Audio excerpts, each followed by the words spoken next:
Hey, Vinyl Community, what's up? It's Robert Fithen, and finally we are putting it into all the arguments. We're going to solve it once and for all. Absolutely. The Clash versus the Ramones, the Beatles versus the Rolling Stones, Prince versus Michael Jackson.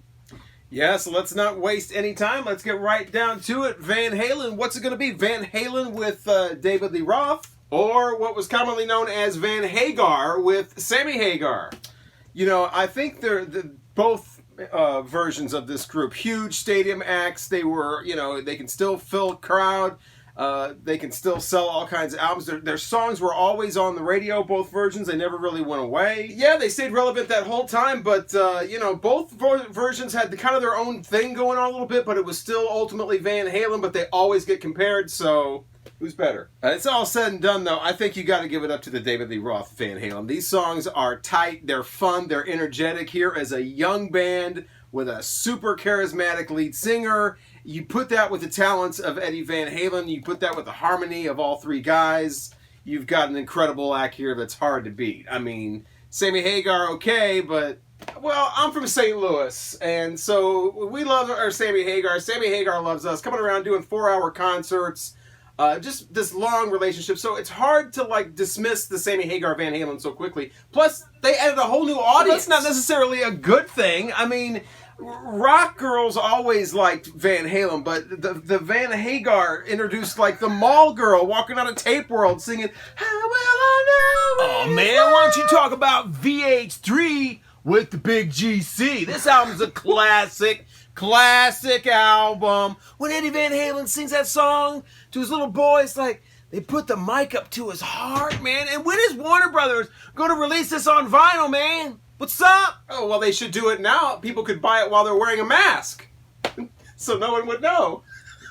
No idea what that was about. We're definitely moving on. Oh, here's an interesting matchup. What's it going to be? Michael Jackson, Thriller, or Prince and the Revolution, Purple Rain? That is not Purple Rain. This is a stand-in. I'm waiting to get the purple vinyl, Purple Rain. So I have this 1999. It does have purple vinyl. I don't even have it on vinyl. No, I have the deluxe CD. Well, we've already got a point for me. So Michael Jackson, Thriller. I mean, top album of all time, right? Well, I mean, Prince and the Revolution, Purple Rain, though. I mean, top album. Yeah, I mean, pretty big. I mean, well, Michael Jackson has a gatefold. Purple Rain had a poster. So yeah, but when this came out, this kind of like broke through so many boundaries and still remains all over the radio. I mean, the Purple Rain does too, but man, I just don't know. As far as iconic, you got to give it up. And of course, the tracks, they both have nine songs. Yeah. They both have all kinds of hit singles. The Thriller, though, actually has some guest appearances. Paul McCartney's on here. So is Eddie Van Halen. So is Vincent Price. Hey, St. Louis. So is, Quincy Jones is the producer. Prince didn't need all those people. He just needed the Revolution. He produced it and wrote it and did all himself. I fell right into that one, didn't I? Yes, she did. Michael Jackson also needed Toto as his backing band. Prince listed the band, so it was all good with Prince. Can't argue with the videos for this song, though. Remember Thriller, like the first 13-minute-long video? Well, Prince had a whole movie with Purple Rain. That was a feature-length movie that made Prince an actor. Well, sort of an actor. Not really an actor, but excellent soundtrack, excellent album. Better than Thriller. Okay.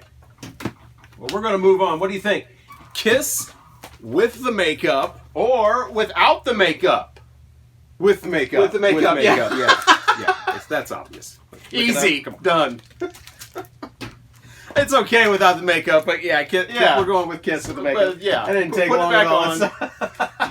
Let's go ahead and move on. Hey, we were talking about Prince. How about Vanity 6 versus Apollonia 6? Oh, yeah. Woo! Here's one for the ages. Everybody's always been arguing about these two, right?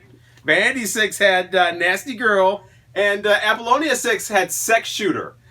Well, Vanity was in of course. Well, Purple. Apollonia was in Purple Rain. So right.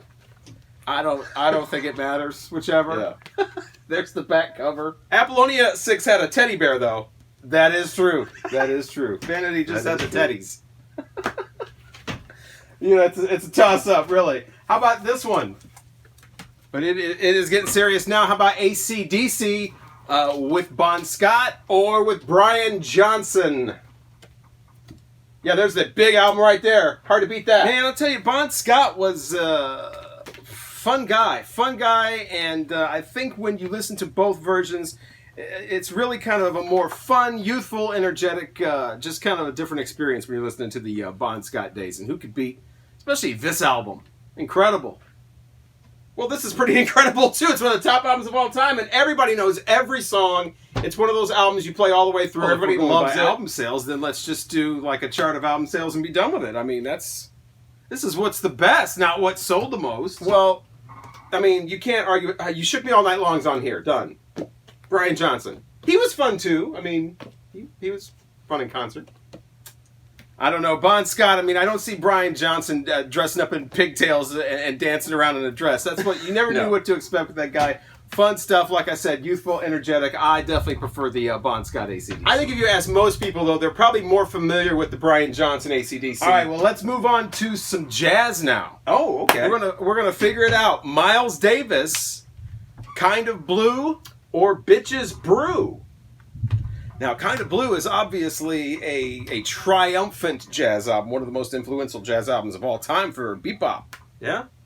Bitches Brew, influential with the whole fusion jazz thing. So, yeah, Kind of Blue was recorded in March and April of 1959 at Columbia's 30th Street studios. It includes Miles Davis' extremely popular sextet there, and it's said to be one of the best-selling jazz albums of all time, if not the best-selling jazz album of all time. Kind of Blue. Are you getting this off of like Wikipedia? It's just straight off the page, or it's on the 30th. You got the address. Bitches Brew is a great album for people to be introduced to jazz when they're not familiar with jazz yet. They like rock though. Bitches Brew.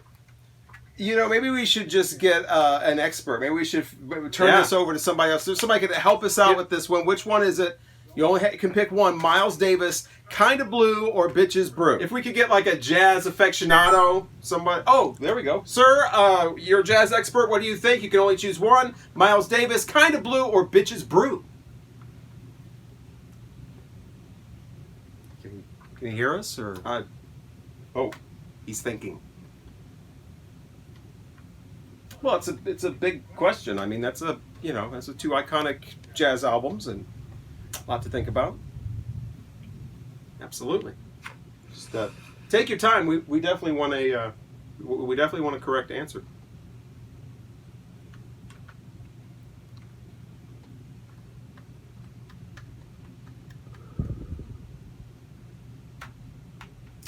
Kind of Blue or Bitches Brew?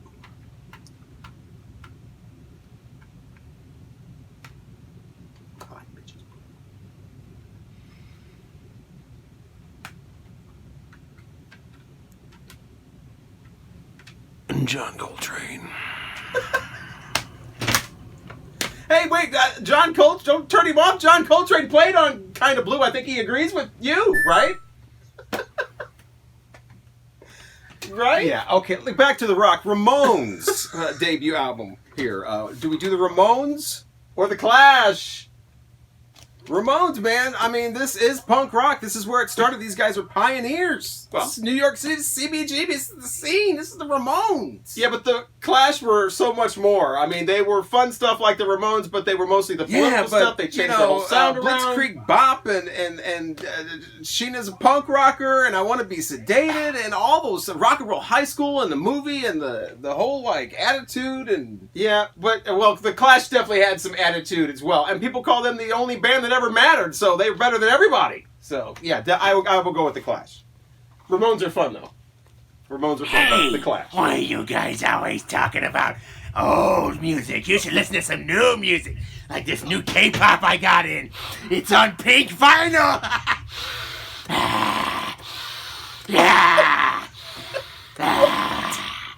Okay, all right, okay, we're back. Did you make a new friend? Wow. All right. What the hell?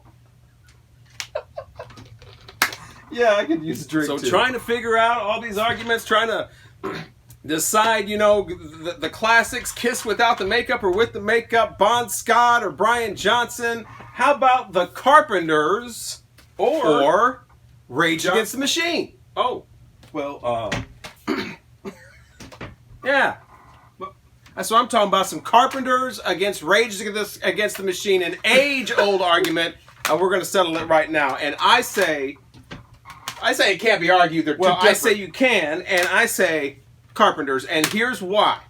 Both the Carpenters and Rage Against the Machine, okay, were very important to their fans. Like, their fans, they meant everything to them. Like, their lives, some of them, I mean, they really, like the Carpenters, after you've had a bad day, people would go home, listen to some Carpenters, calm the hell down. It was a soothing thing. They needed it in their life, needed the Carpenters in their life. And the Carpenters were there for them all the way up until Karen Carpenter's untimely death. They saw the whole arc for their fans. She did it all the way until the end. Rage Against the Machine stood for something huge, stood for a powerful force, united, and we're all going to get together, Rage Against the Machine, and blah, blah, blah. And then as soon as the election comes in, it's like, all right, it covers album, and we're out of here. Yeah, covers album, and we're done. That's it. Yeah, when their fans and their cause needed them most, it's like... you were planning on some big revolution for like 5 years, and then the date finally happens, and everybody's all geared up and ready to go. And then, the leader of the revolution says, yeah, well, we couldn't agree on a guitar tone. Sorry. I think it's a little more complicated, but okay. I say Rage Against... I'm going with the Carpenters. I'm going with Rage Against the Machine, just for the sake of argument. That's right. Well, here's a real one. How about mono versus stereo? Same on the inside. Really. Yeah, mono will get you closer to a lot of recordings, it seems like. It seems like when everything is centered and mixed the way it's supposed to with a mono recording, you can't really fool around, and, you don't have to worry about the speaker setup. It's like, it's just this one sound source, and that's it. And I love that about mono. Did you read that somewhere? Stereo obviously has a wider breadth, the depth, and everything. You could do so much more with stereo.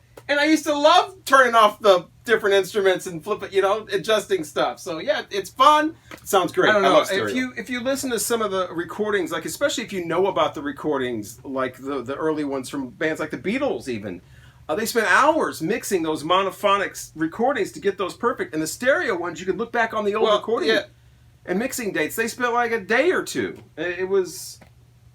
I like to turn the vocals off the Beatles and on. We're more involved in the mono process. Yeah, but I mean, stereo, you can do so much more. Good stereo if it's done properly, not fake stereo.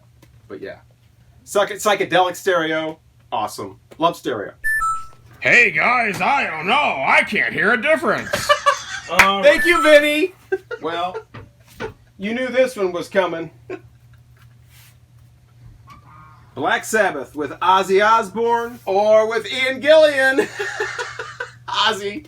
I'm gonna go with Ozzy. Ozzy? I thought so. Ozzy. This is pretty good though. This isn't too bad. That's a cool cover though. Yeah, I love it.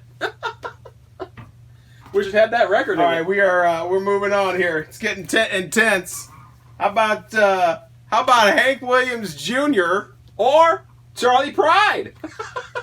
Now, both these guys are country legends. They both have hits since like the 60s, and they both kept their legacy going and stayed with the times, and then their biggest hits actually came 20 years after their first hits, both of them. Yeah, so huge. They were huge for a long time, stayed relevant, won all kinds of country music awards. And both of these guys, of course, kids of the legendary... Hey, I got a question. What the hell you two think you're doing? Putting Charlie Pride up against Hank Jr.? I know what that's all about. Why don't you play them records or put them away? Click and put you away. Or click my goddamn cell phone. All right. I guess we're moving on then. I guess so. The Beatles or the Rolling Stones? Yeah, this is the big one. What is? I mean, you've heard this argued so many times, but let's go ahead and do it again. Yeah. Why not? The Beatles, the most influential music entity of the 20th century, pretty much. And the Rolling Stones? Well, they've lasted for a half a century and been around for 50 years, so there's that.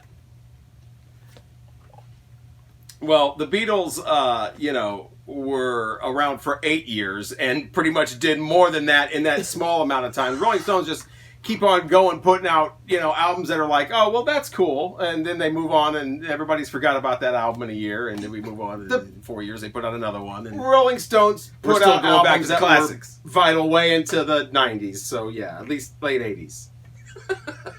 Rolling Stones, man. Greatest rock and roll band in the world.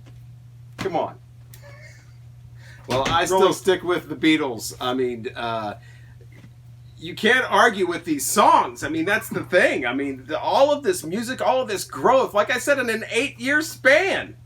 But the Beatles, it's obvious.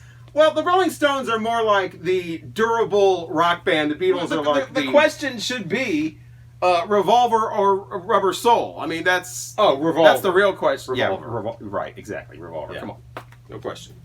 Oh, Well, you can't be- wow, you guys. All this arguing over all these different bands and music, and none of it really matters. Especially after you've discovered the Beach Boys' Pet No, Sounds. hell Because no. once Hell you've no. heard Turn him this off. album, all others Turn just him sort off. of fade away and they don't even matter anymore. I mean, Rolling Stone called this the second greatest album ever Thanks made. again for watching. I'm Robert Fifth, and hopefully we didn't solve any of these arguments because they can't be solved. Obviously, if you can stand here and argue with your damn self, then there is no definitive answer. So just enjoy the music you like, and sometimes you even change your own mind and like this one day, like that the next. It's all subjective. That's what we love about it in the vinyl community. Thanks again for watching, and it's all good. Yeah, except the Pet Sounds. That's just wrong. Well, yeah, there's exceptions. Please subscribe if you haven't done that already. Hit the like button if you liked the video. If you didn't like the video, well, you could just, move on. You could do that, yes. Once again, thank you so much. Love all the vinyl community videos, and keep them coming.